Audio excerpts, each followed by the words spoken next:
Good afternoon and welcome to the NRMP Policy Updates webinar for Specialties Matching Service Fellowship Programs. I am David Dojcsak-Sparks, the Senior Manager of Policy and Compliance, and I'm joined today by Dr. Laurie Curtin, who is our Chief Operating Officer for the NRMP. Today, we're going to give you an update on match policies for the 2024 SMS Match Participation Agreements. The areas we will be discussing are new policies to be aware of during the match season, also important refreshers on existing match policies, and a brief overview of waiver, deferrals, and other case management activities.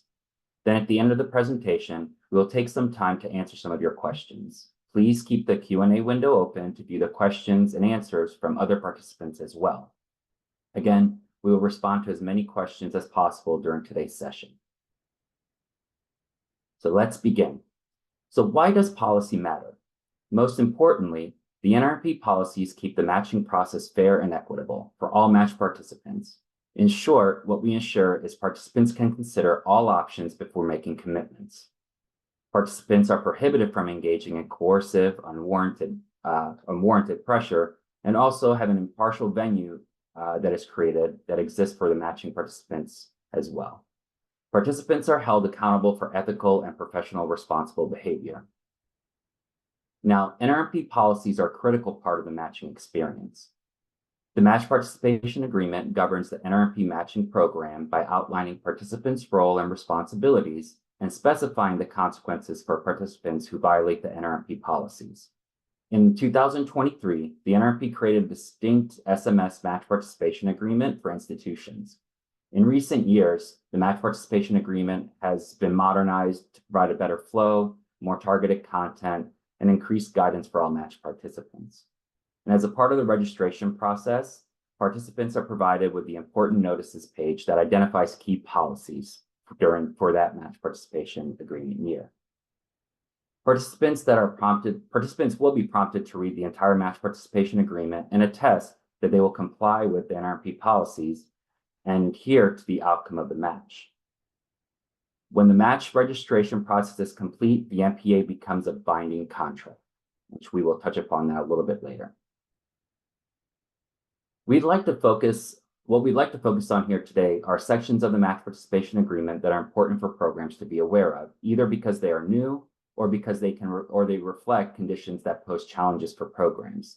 And these areas include the application and interview processes, such as programs offering more interview slots than available and requiring applicants to respond in less than 48 hours. Also, a program's failure to provide complete, timely, and accurate information to applicants, and a program asking applicants where else they have applied and/or their ranking intentions. Also, we will highlight areas around the matching process, which include programs failing to honor the binding commitment, programs that offer a match position prior to receiving a waiver from the NRMP, and also programs that offer positions to applicants matched to a concurrent year position in another program. Now let's examine these sections of the Match Participation Agreement a bit more closely to understand what the language says and what it means for programs and ways that you can avoid non-compliance. Let's first review the new policies for the SMS fellowship matches opening after January 1st, 2024. The NRMP has incorporated new policy around the interview period. The policy brings clarity and guidance to the interview component to the transition into fellowship and creates accountability for those applicants or programs who reportedly engage in unprofessional practices. Now, during the recruitment phase, programs are expected to extend only the total number of interview slots available and not to exceed that number by overbooking applicants to interview. As an example of this is when a program sends out more than one interview invitation for a single interview slot. It's a first come, first served practice. And it's also important to note that programs placing applicants on a wait list may only extend one waitlist offer at a time. Also, applicants invited to interview shall be provided 48 hours to accept or reject that interview offer. This provides a reasonable time for the applicants to consider their options and also respects the applicant's current clinical and academic scheduled obligations. And finally, programs must provide a reasonable time frame to notify applicants of cancellations or interview reschedules, regardless of a virtual or in-person interview. It is equally important to note that applicants are also held accountable to the interview policy, and applicants must also provide a reasonable measure of notification to programs when needing to cancel or reschedule an interview. Another new policy within the SMS Match Participation Agreement is ensuring applicants' eligibility prior to ranking. The new policy is in section 7.3.1, which we will hope will inform programs that they should ensure that any applicant they rank meets state licensure criteria, thus decreasing the likelihood of needing a waiver due to an applicant's ineligibility. As you can see, the policy requires programs to ensure that they verify applicants' state licensure eligibility before certifying the rank order list. It is also the responsibility for the institutions to ensure that programs have a process in place to review state licensure board eligibility and ensure ranked applicants meet requirements for licensure as published by the state licensure board. Now, let's review some of the other match policies that you should be made aware of. One of the key components of the match participation agreement is the binding commitment that is created when a match occurs. The match participation agreement stipulates that an applicant and programs entering into a binding commitment when they are matched. Now, the binding commitment holds for 45 days from the date specified in the appointment contract. Neither applicants nor programs can terminate that binding commitment during the first 45 days absent a waiver from the NRMP. The binding commitment must be honored by all parties. The match participation agreements also prohibit a program from discussing, interviewing for, or offering the position to an applicant who has obtained a concurrent year position in another program through the NRMP or who is ineligible as a result of a denied waiver or a confirmed violation. It is crucial that programs ensure that applicants they are considering are eligible to match and do not have a concurrent match commitment or violation sanctions. Now, the applicant match history tool available in the R3 system was designated to assist program directors, program coordinators, and institution staff in determining whether an applicant has a concurrent match commitment and/or was subject of a waiver review or a violation investigation. This information is accessible throughout the year, regardless of whether the match in which the institution participates is opened or closed. Now, the applicant match history tool can be accessed via the options menu at the top of the page. Program staff can look up the applicants individually or use the highlighted bulk upload tool. You can create a list of your applicants to be searched containing the applicant's AAMC ID, NRMP ID, their first name, last name, and then upload that into the applicant match history tool. The system will then return the applicant's match history results for any applicant found from your list.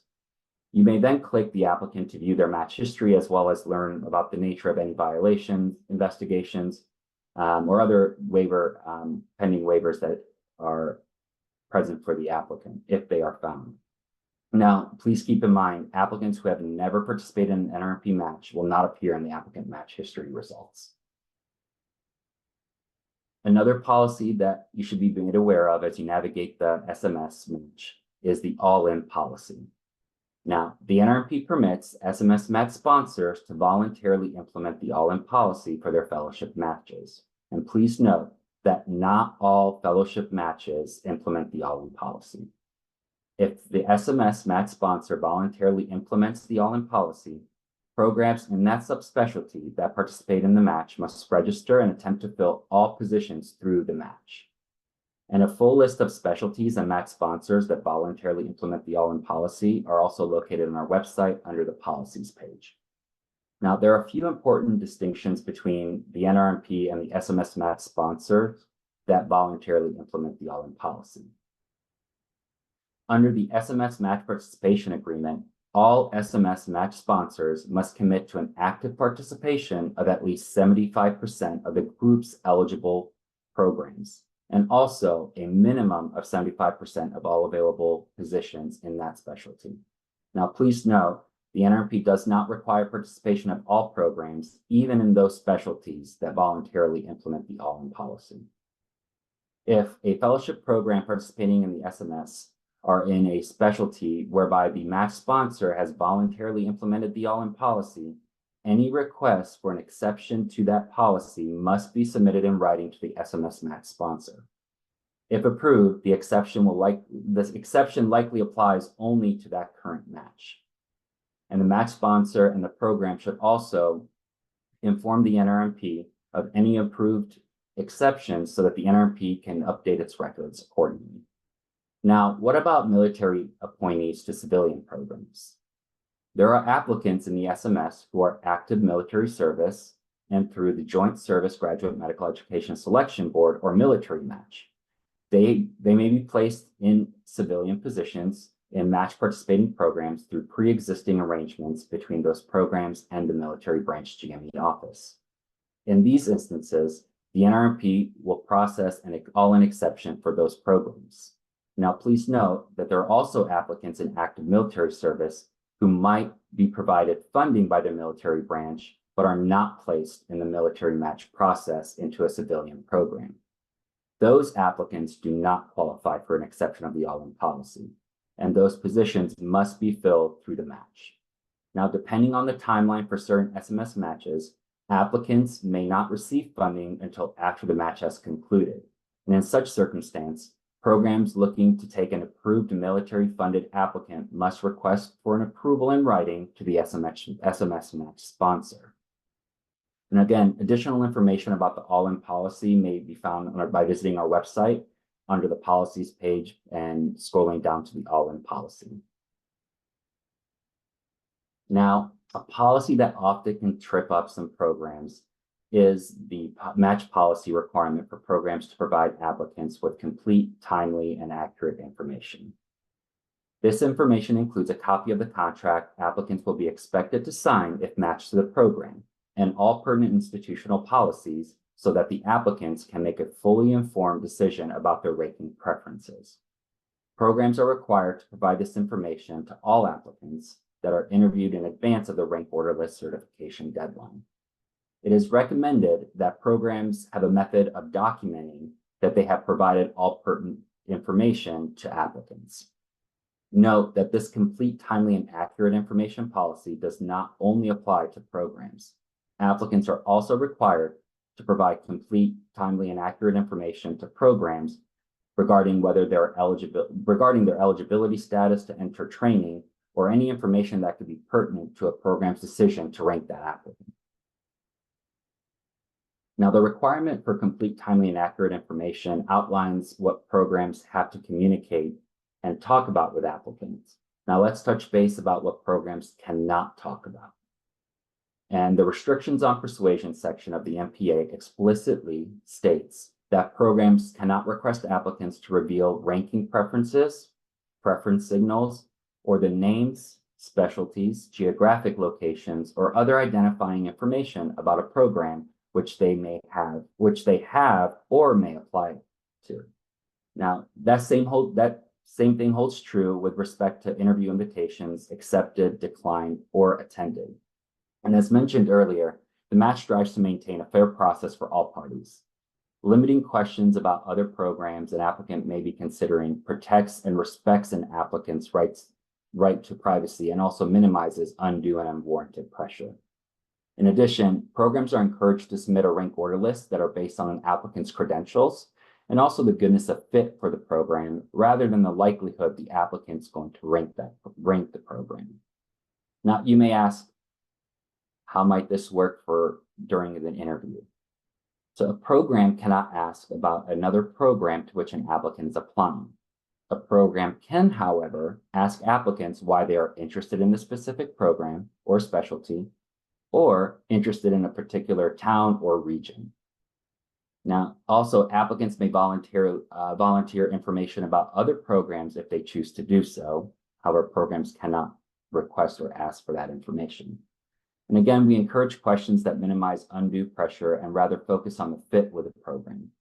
Where else an applicant is applying is not considered a primary determinant of an applicant's fit in a program. Programs also may voluntarily communicate to an applicant that they are viewed favorably and will be ranked. Applicants and programs are also free to communicate with each other within the context of the restrictions on persuasion up to and until the rank order list certification deadline. Now, please be sure that all institution staff who participate in interviews, decision-making, or who can speak for the program are aware of the policies. restrictions on persuasion requirements hold true even after the match has concluded. In some programs, we also issue post-match surveys. Now, this is fine to do, but there should be no questions about how or where applicants placed your program on their ranked order list. And best rule of thumb is if programs wish to send out post-match surveys, our policy and compliance team is always happy to review that before it gets published. Next, we will cover the bumps in the road during the matching process. It is important for all programs and institution leadership and staff to remember that a match between an applicant and a program or a position offered constitutes a binding commitment to begin training. However, if for any reason a matched applicant or program cannot or will not honor the binding commitment, a waiver or a deferral must be requested from the NRMP. Now, a deferral is not a waiver. A deferral is a one-year delayed start of training, and a deferral must also be agreed to by both parties. Now, waivers and deferrals may be requested for unanticipated, serious, or extreme hardship, a change of specialty, which only applies for advanced positions or fellowship positions and must be requested by January 15th prior to the start of training. Waivers and deferrals may also be requested for ineligibility to begin training and visa issues. It is also important to keep in mind that even if a waiver or deferral has been requested, programs cannot discuss for, interview for, or offer the matched position to an applicant until a waiver or deferral has been granted. Now, it's important to note that neither an applicant nor a program can release each other from the binding commitment. An applicant or a program may consent to a verbal or written release or delay in training, but the consent does not carry weight with the NRMP. All waivers and deferrals must be approved by the NRMP, even if the training period has already commenced. Now, the NRMP maintains a robust procedure for reviewing waiver and deferral requests. And this slide just presents just a general overview. But depending on the time of the year, waiver reviews may take anywhere between 2 to 3 weeks for our policy and compliance team to complete. It is also important to note that all parties should be made aware of the request and ready to submit any information requested from the NRMP. Now, if a waiver is approved, if the waiver is approved, the applicant may obtain another position to participate in future matches, and the program may also begin to recruit for the position. However, if a waiver is not approved, both parties are expected to honor the binding commitment. Failure to honor the binding commitment are grounds for a violation investigation and potential of levying sanctions. If an applicant waiver is denied and the applicant does not accept that match position, he or she is barred from NRMP match participating programs for 1 year from the date of the NRMP's decision, and a violation investigation is initiated. Programs that decline to honor the binding commitment will have a violation investigation also initiated. Now, in the event either party disagrees with the initial waiver decision, reconsideration may be requested if the party meets criteria for reconsideration. And separate review of the case, there will be a separate review of the case conducted during reconsideration, and a final decision will be rendered once that review is complete. Now, let's review some key takeaways of what we have covered so far. First, again, importantly, programs cannot release applicants from a binding commitment. Only the NRMP has the authority to do so. Programs cannot discuss, interview for, or offer a match position to another applicant until a waiver has been granted by the NRMP. Programs cannot discuss, interview for, or offer a match position, or offer a position to an applicant who has a concurrent year match commitment and has not obtained a waiver from the NRMP. And also, reconsideration can be requested if the waiver is denied and parties meet the criteria for reconsideration. Now, there are times when the NRMP does receive notices of alleged violations by programs. The Match Participation Agreement references violations in Section 11.0, which outline that programs are expected to conduct themselves ethically, professionally, and responsibly. Now, the NRMP may investigate alleged violations, including but not limited to providing incomplete, late, or inaccurate information during the interviews or matching process, also unethical or unprofessional behavior, attempting to get around the eligibility rules or the matching process, and also improper communication. Now, when there's an alleged violation of the policy and it's reported to the NRMP, the procedures outlined here are used to conduct an investigation. Now, if the subject of the investigation wishes to contest the findings outlined in the review panel report, or also what we call the disposition of match violation investigation report, the case will go to arbitration, and sanctions are stayed pending the outcome of that arbitration outcome. For programs with confirmed violations of the NRMP policies, the NRMP is authorized to send notices of final disposition to the list of entities, which we've included here. And some of those include the CEO of the hospital or university, the institutional official for the transmittal to the Graduate Medical Education Committee, also the chair of that Graduate Medical Education Committee, also the respective review committee at the ACGME, the Specialty Program Director Association, any federal, state, regulatory agency, or accreditation entity with enforcement authority over the matter, and any relevant party to the investigation. Now, again, this list is also outlined in the NRMP violation policy, which you can find on our website.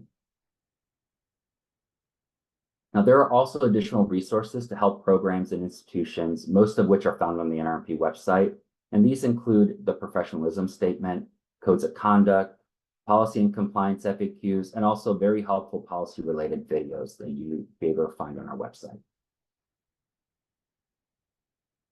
Now, that is all the pertinent information I wanted to give in this webinar today, and I hopefully have answered a lot of your questions, but I'm sure there's still a lot of questions out there.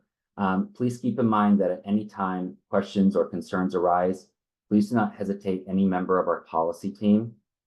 And let me just take a moment. I'm going to open up the Q&A box. I know we have our team members that have been answering questions also behind the scenes. And I see we have one. I'm actually going to have Dr. Laurie Curtin come on, and I'm going to have her answer this question if that's okay. But the question here is, for fellowships, are non-ACGME candidates, also ACGME exceptional pathway candidates, allowed to be ranked / participate through the match? Thank you, David.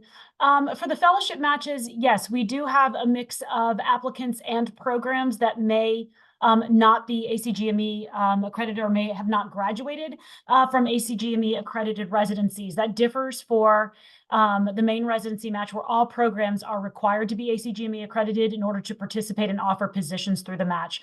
There's a little more flexibility at the fellowship level. Pathways into subspecialization can differ. The match participation agreement for the specialties match does outline the provisions that the NRMP requires if the programs are non-ACGME accredited. With respect to applicants who maybe have graduated, certainly international medical graduates who, by stint of having done their core training overseas, may not be ACGME accredited. Some of the specialty boards may have specific requirements for how they move through training. The NRMP does not regulate that. They're certainly eligible to register and participate in the match. But again, for the purposes of this webinar, looking at the program, certainly some specialties are unaccredited or have a mix of accredited and unaccredited programs, and the NRMP certainly allows pathways for those programs to participate. So I hope that answers the question. Thank you. So another question I see here is, how can we ensure applicants' licensure eligibility prior to the rank? Laurie, I'm not sure. Sure, I'm happy to handle that too. This is actually just, and I'm going to sort of speak for the NRMP Board of Directors here for just a moment. This really is looking at programs exercising to the best of their ability due diligence and making sure that they are ranking applicants who they believe meet the criteria as they understand it for the state licensure board. We can certainly appreciate licensure boards have lots of rules and regulations, but we also see come across our desk requests from programs for waivers of a match commitment for some what we would consider more essential or elemental requirements that probably the program should have been aware of and thus should not have ranked the candidate to which they matched. So we're really looking for programs to exercise the due diligence of what it really comes down to is what could be sort of an outlier rule, something new, something that may apply to certain candidates under certain conditions. The NRP would certainly be understanding and flexible of that if a waiver really were needed under those conditions. But some of those core essentials, where the applicants graduate from school, how many attempts they are allowed at licensure exams, some of that information is core to understanding what your state board requires. And we would want to make sure that programs exercise that knowledge and rank applicants accordingly and to the best of their ability.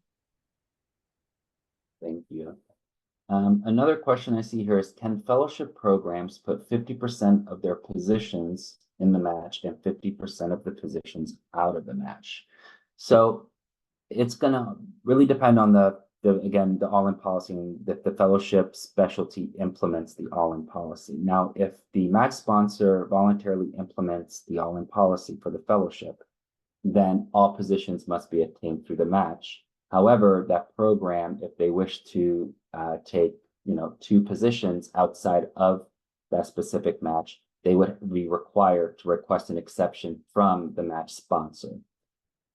In specialties where the fellowship programs do not implement the all-in policy, or excuse me, the specialty does not implement the all-in policy, programs can participate, have 50% of their positions in the match and 50% positions out of the match. However, we would always recommend that you check with your match sponsor to inquire and make sure that the national 75% rule with the all-in is also abided by. I hope that answers your question. Now I'm happy to answer anything. And also, please note that if you have any of these type of questions, feel free to email policy@nrmp.org and we are happy to address. So the next question I see here is, would you happen to have an example of questions for a post-interview survey that could be used? Laurie, I don't know if you could take this one.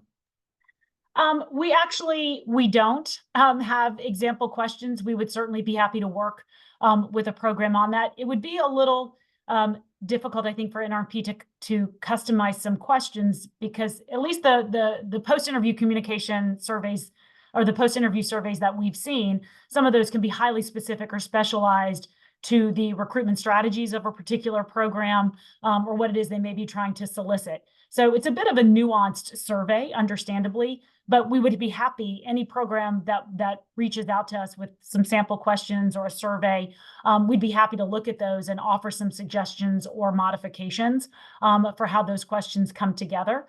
I think it'd be hard to create some that would apply universally to everybody, but it's not a bad idea. And we can certainly look into that and see if there's some feasibility on creating some structured or just some foundational questions that programs could look at and then maybe tweak or modify as they need to, again, to sort of speak to the unique sort of cultural specifics of their particular program. So it's a good idea. We don't have that. We're happy to work with programs on the surveys they may be generating, but it's a suggestion we can take internally, and we'll see what we can do with that.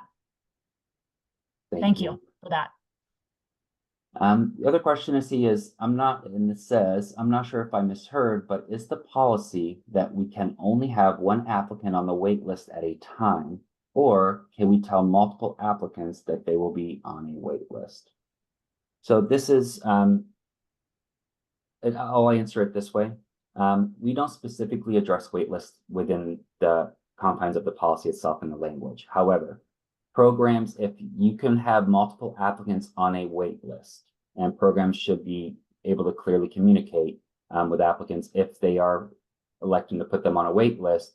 However, if you are going to extend an interview offer to say 2 applicants, you have 2 interview slots that are available, and you wish to pull applicants from your wait list, only 2 applicants should be extended those wait list offers. And those applicants also should be afforded the 48 hours to either accept or reject that offer. Now, if the 48 hours elapses, the applicant rejects, or you have not heard from the applicant, then you may move down on your wait list to offer to the other candidate. I hope that helps answer the question. Okay, let's see. I'm just going to go through here. says if a program has 2 tracks for fellowship, and one of them be through the match and the other one outside the match. I'm not quite sure what you mean by that. David, you want me to take a stab at that one? Yeah, please. Yeah. So if a program has 2 tracks for fellowship, right, I'm gonna pick on nephrology only because I know nephrology programs can have a variety of tracks. They may have a clinical nephrology track, and they may have a separate research nephrology track, or they may have one that's a hybrid of clinical and research nephrology. So those could be several tracks within the same program. The NRP's expectation is that if one of those tracks needed to take offer a position outside of the match, that they would simply withdraw that track from the match and label it as such. So it's not out there seemingly available to the applicants as they're moving through the system, and it looks available if the program has no intention really of recruiting through the match. Again, with the 70, maybe nephrology participates in all in. So any nephrology programs, I'm sorry, I probably should have picked a different specialty. Those that voluntarily implement all in, the expectation is that all of those positions are in the match. But if it is a specialty that does not have the all-in provision, and they have multiple tracks, they can, again, put some of those positions in the match, some of those positions in a different track outside of the match. But the NRP's expectation is that the program would mark that particular track as withdrawn. So it helps provide accurate data within the R3 system, both to applicants and to the NRMP. Thank you. So any webinars or links for a new program director to understand the NRMP process? Absolutely. So this is actually for us, this is our first policy webinar we've done exclusively just with policy and compliance. Our match operations team and our chief of match operations, Jeanette Callie, host a webinar for main residency match and also for the SMS fellowship matches. And we have one, I believe, upcoming in January scheduled for match operations that also highlights the specifics of registering for the match, but also we will cover a little bit of our policies that we've covered here today. And if you visit our website, as I mentioned earlier, we have robust information, including our policies up there on the website. We have information about the match calendars for every specific fellowship specialty, and also helpful policy videos that kind of help you walk along. You know, if you're brand new to GME or the match, they'll help you kind of guide you through what the NRMP is, how the matching algorithm works, and how a successful match occurs. So all of that information can be found on our website. Also FAQs, not just on policy and compliance, but also matching operations research can also be found on our website. The next question I see is, so when you mentioned that programs can't ask candidates to indicate how they rank programs, does that include after the rank list due date has passed? So the way I see that is, yes, that's part of our restrictions on persuasion. Even after the rank order list certification deadline, after match day, applicants cannot be asked or to indicate how they rank programs or what other programs they have ranked or even applied to during the matching process. So that is strictly prohibited within the restrictions on persuasion section. I hope that helps answer that question. I don't have kind of a long drawn out, but yeah, that should not happen and it's prohibited. And programs should not be asking applicants that, regardless if it's after the match or before the matching process begins. When is it recommended to send post-interview surveys? Laurie, I don't know if you want to help address that.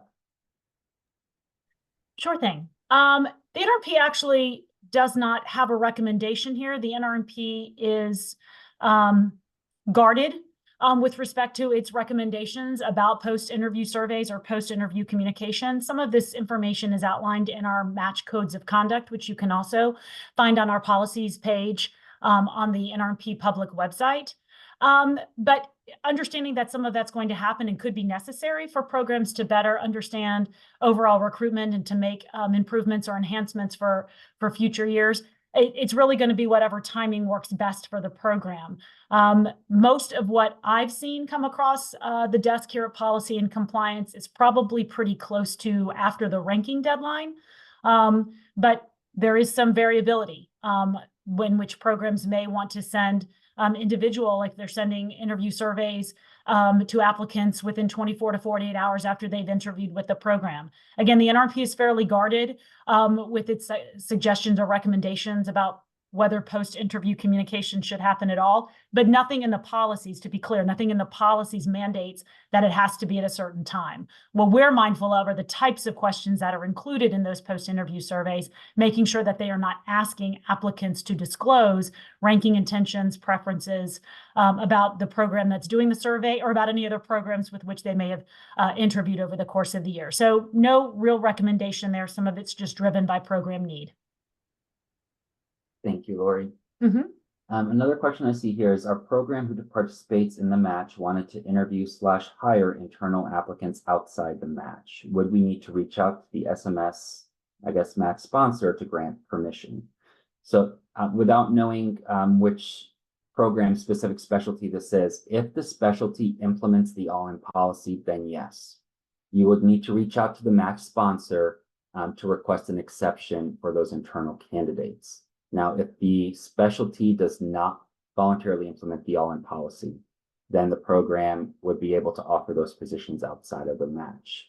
And again, if you would like a list of which specialties and match sponsors implement or voluntarily implement the all-in policy, it's on our policies page of the NRMP website. If you scroll halfway down, you will see the all-in policy section, and you can click the yellow button that says Fellowship All-in Policy, which will pull up the page for the full list of our participating all-in policy fellowship sponsors that participate in the policy.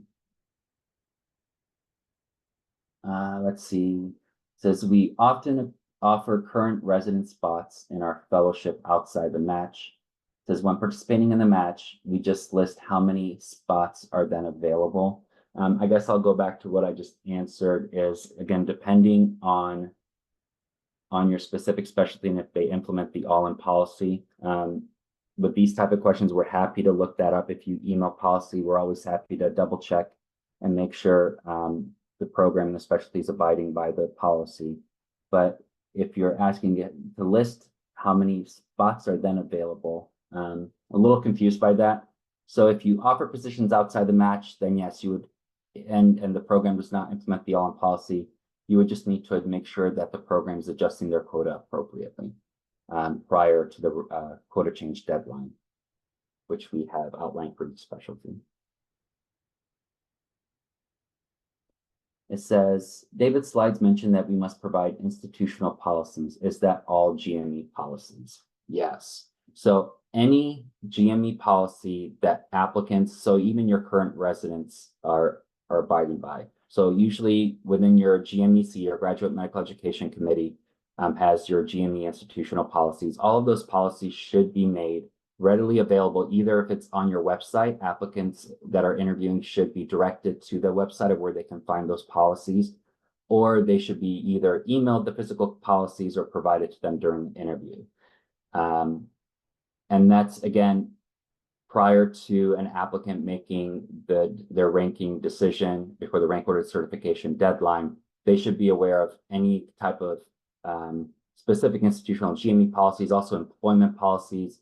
What are they going to be expected as a pre-employment condition to pass, whether it's background check, drug screening. Those should be made aware to applicants during the interview process, during their interview, and prior to the rank order list certification deadline.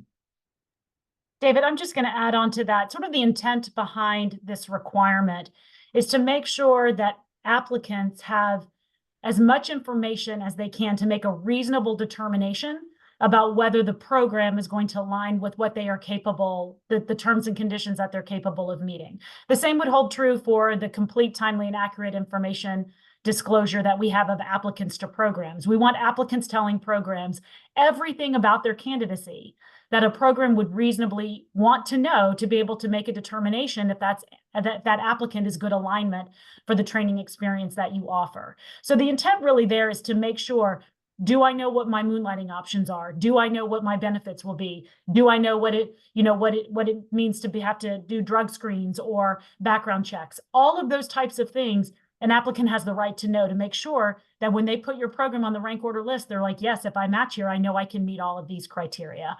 And again, we would want applicants to be fully disclosing to programs for the same reason. Thank you. Thank you.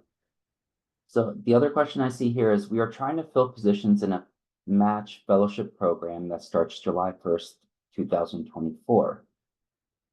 If it is a match program, so I believe it's a match participating program, must we get a match waiver? So match waivers, you would only request a waiver if you successfully matched an applicant and for any reason you or that applicant cannot honor that match commitment. In this case, what I believe you're asking is, the program went through the match and has an unfilled position, and you would like to fill that position to begin July 1st, 2024. Yes, programs can fill that. Now, we do have specific policies, again, on vacant positions, but what I would recommend with that question, if you can email policy@nrmp.org, we can specifically look up your program and institution and kind of help guide you through what the best next course of action for you to have an applicant start for July 2024. Okay. Says, can you please clarify that further? Share program plus institutional policies with all interviewees. I think we got that one covered. Yeah. Just says yes, but does this mean we can tell them we are ranking them number one or close to number one? Laurie, would you like to answer that? Sure. So the restrictions on persuasion mandates that applicants and programs must be very mindful of each other and not ask questions that coerce or pressure for information about ranking intentions or preferences. This does not, however, limit an applicant or program from voluntarily disclosing how they intend to rank the other. So if a program wishes to tell an applicant, we think you're great, we've enjoyed this interview experience, we plan to rank you number one, or we plan to rank you to match, which within the NRMP world means that you're placing that applicant within your quota to fill for that particular year. There's no match policy that precludes you from doing that. There's no policy that prevents an applicant from saying the same. I really enjoyed meeting with everybody at this program. This is really where I want to be. I plan to rank your program number one. What we want folks to be mindful of is to be honest when they offer that information. You can voluntarily disclose your ranking intentions or your ranking and preferences, as can an applicant, but just be honest in what you're telling applicants, and programs would be the same for if we were talking to a group of applicants today, because those may actually drive final behaviors of applicants or programs when they're considering. So it is information you can voluntarily share. It is not information you can require from an applicant to share that same intent back to you. Thank you. Thank you. So is the match sponsor the same as the institution's GME office? That's actually a great question, and no. So the match sponsor for specific specialties. So it would be an example of this. Off the top of my head. So geriatric medicine would be the American Geriatric Society, AGS, would be the match sponsor. Similarly, for endocrinology, it would be Aptum. So the match sponsors are not the institution's GME office. I know in GME kind of language that could be confusing. But again, we have a full list of match sponsors for SMS fellowships also on our website, and we have a direct link to their specialty site if you need to use that as a resource as well. All right, let's see. So this, after the match, if the fellow asks where he ranked, can the program reveal that information? And Laurie, please correct me if I'm wrong. That information is confidential. The program, if they wish, can disclose that. However, the program has the right to keep that information confidential from the applicant, and would highly recommend keeping that information confidential. Let's see, we have questions in the back end being typed. It says, regarding institutional policies such as pre-employment conditions, does including the information in the contract, which is publicly posted, fulfill the requirement? So, simple answer, yes. Applicants, as programs, you are required to provide applicants the resident agreement or contract that they will be expected to sign if they have matched. Now, within that contract, if you have outlined the pre-employment conditions, that's fine. What we have seen, at least with waiver cases in the past, I think with programs that encounter ineligibility due to a pre-employment condition not being met, it is always helpful when programs really highlight the specific conditions. Not to say that it's not enough to put it in the contract. However, applicants, will say a lot of things, but it's also very helpful for that program when they request a waiver to provide additional supporting evidence for our review to show and illustrate that, yes, it's in the contract as a pre-employment condition. However, we've also highlighted, in a separate document, or it's also addressed on our website for applicants to read.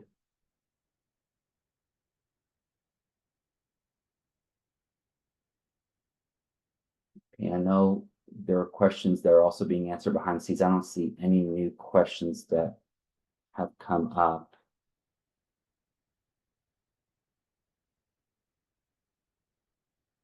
So I guess with that time, I'm happy to give everyone back about 13 minutes, 12 minutes, but that's all we have for today. And again, thank you again for joining us for this webinar. We hope to keep doing this at least once or twice a year. And as always, please feel free to contact our policy and compliance office if you need assistance with match policies, with questions, even questions of, can I do this, or am I permitted to do this before I send something out to an applicant. But we thank you again for being here. And yes, the webinar will be recorded and posted to our website after we actually conclude here, hopefully by the end of the week. Again, good luck in the match, and thank you again for joining.